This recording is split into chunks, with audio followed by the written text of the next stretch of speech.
हाँ किसान भाइयों, यूट्यूब चैनल पर मैं प्रभुदास वैरागी वैष्णव आपका हार्दिक स्वागत करता हूं और सभी किसान भाइयों का। तो मैं मनासा तहसील के एक गांव में बगीचे पर विज़िट करने के लिए आया हूं। तो मैं किसान से जानना चाहता हूं, आपका नाम, गांव, तहसील, ज़िला बताइए आप। गांव शेषपुर, तहसील मनासा, ज़िला नीमच, मध्य प्रदेश का रहने वाला। देखिए अंबालाल पाटीदार नाम है। अच्छा, क्या नाम है? अंबालाल पाटीदार। अंबालाल जी पाटीदार। देखिए किसान भाइयों, अच्छा ये बगीचा कब लगाया था आपने? ये 29 मार्च के दिन। 29 मार्च को। कितने पौधे हैं? ये करीबन 600 पौधे हैं। 600 पौधे। तो मैं बताना चाहता हूँ कि ये बगीचा आपने लगाया था, उससे पहले कौन सी फसल थी आपकी? अलसी हुई थी। अलसी। देखिए किसान भाइयों, ये इसमें क्या कि जब अपन बगीचा लगाते हैं तो फसल चक्र अपनाना ज़रूरी है।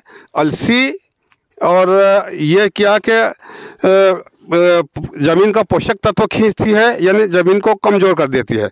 इसलिए यह बगीचा तो अच्छी टाइम पर लग गया, बिल्कुल साफ सफाई। देखिए आप, कहीं भी कचरा नहीं मिलेगा आपको।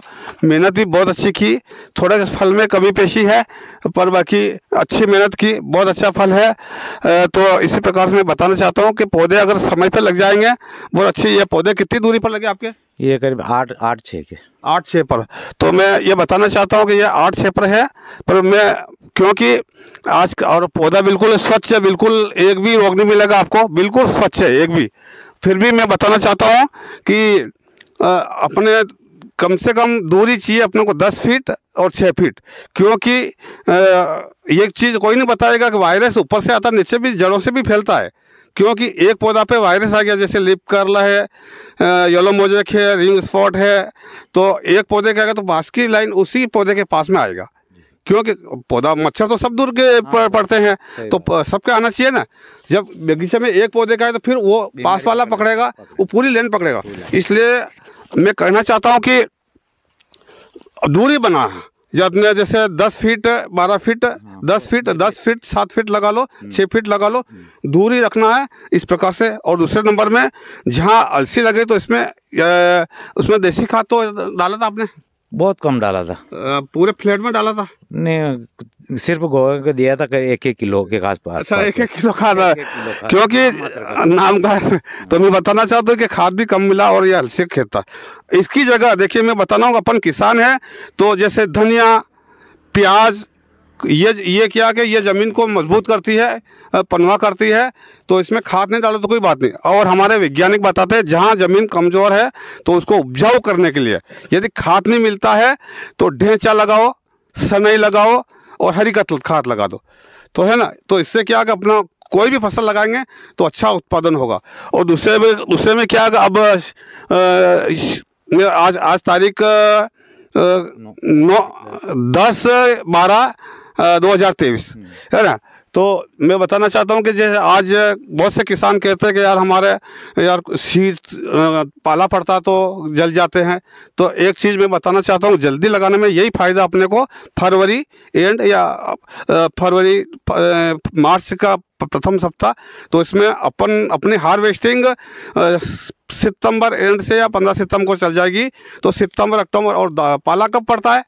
पाला 15 दिसंबर से जनवरी 15 मान लो, पूरी जनवरी मान लो। इसमें तो 3 महीने अपने हार्वेस्टिंग चल जाती है।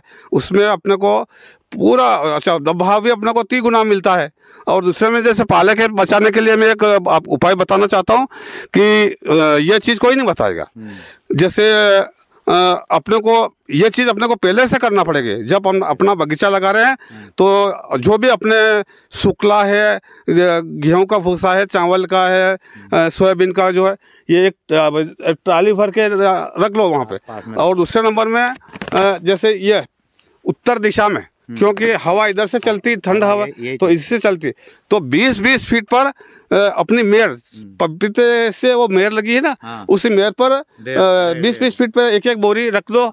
और फिर कब लगाना कि रात को 3 बजे, 3 बजे, 3:30 बजे के बाद में उसमें गैस जैसे केरोसिन का लगा दो उसमें और आग लगा दो, और उसमें जैसे आधी बोरी में तो डाल दिया सूखा, है ना, आधी बोरी गीला करके डालना, तो 3 घंटे आपको बराबर धुआं रहेगा पूरे खेत में।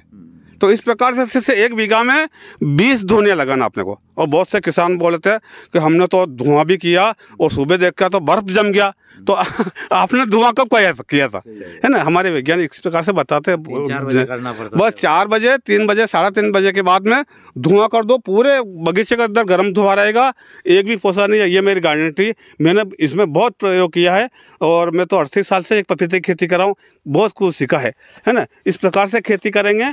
और दूसरे नंबर में देखो, मैं बताना चाहता हूँ कि जो किसान आज 2 पैसे के लिए किसान कर रहा है, जहाँ, और आज भी जैसे मैं कल भी गया था मांडलगढ़ त्रिवेणी के पास एक गणेशपुरा गांव है, गणेशपुरा गुड्डू जी शर्मा, उनके 400 बीघा का फार्म है, बिरलिया फार्म। तो वहाँ देखने गया मैं, तो उनके क्या कि 60 बीघे के आंवले लगा रखे उन्होंने। बहुत अच्छे किसान है, जागरूक किसान है, और भगवान की दया कोई कमी नहीं है। मैंने ज़मीन देखी उनकी, तो उसमें क्या कि 6 इंच सही ज़मीन है, और 6 इंच के नीचे वो उसर वाली लवणीय ज़मीन है।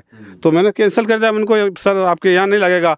तो और उनके मेरे तो पौधे लगाना, और उनका मानस था कि हमें 10,000 पौधे लगाना, और हमारे गांव से बिरलिया फार्म 200 किलोमीटर पड़ता है, वहाँ गया। तो मैं किसान भाइयों को यही बोलना चाहता हूँ कि यदि आप मेहनत करेंगे तो यही मेरा ये उद्देश्य। बहुत से नर्सरियाँ तो पौधा दे दिया, कौन पैसा चाहिए उनको, तो मेरा उद्देश्य नहीं है। मैं किसानों का साथी हूँ, किसान हमारे भाई हैं, इसलिए मैं ज़मीन देखता हूँ और इस प्रकार से खेती कराता हूँ। अब किसान कितनी प्रकार से खेती करे, अच्छी प्रकार से करेंगे तो उनका 1.5 क्विंटल फल मिलेगा, है ना। तो इस प्रकार से, और ये आपके जैसे ये अभी इसमें अलसी का खेत था, थोड़ा सा अगर गोबर का खाद तो फ्लैट में मिल जाता ना 2 ट्राली बीघे का, तो आपके पपीते भी बराबर है। फिर भी अब क्या भाव चल रहा है अभी 20 रुपये किलो जा रहे हैं। तो कितने बेच दिए आपने?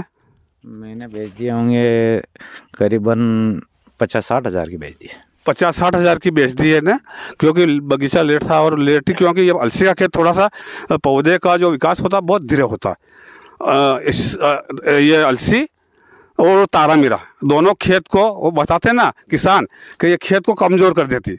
मेरा एक ही है कि एक मेरा शेर है कि धरती को माँ समझकर सेवा की तो निहाल कर देगा, थोड़ी सी बेपरवाही की तो कंगाल कर देगा।